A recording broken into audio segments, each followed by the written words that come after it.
Nabi kata dah, barang siapa baca Quran sepatah saja, satu huruf saja, pasal dia sibuk sangat. Sibuk sangat. Dak dah nak baca panjang. Auzubillahi minasyaitonirrajim. Nun. Sadaqallahul azim. Bau.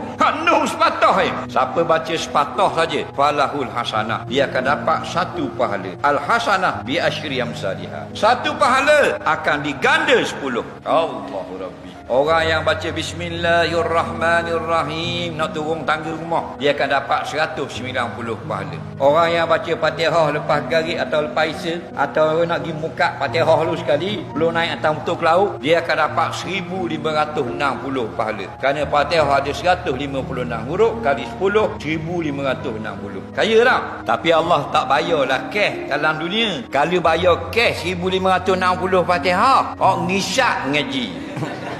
Jarum duk tekak subhanallah. Ngisak dadah ngaji. Dak tu beri rumah. Oleh kerana bayar akhirat, kita tak berapa minat.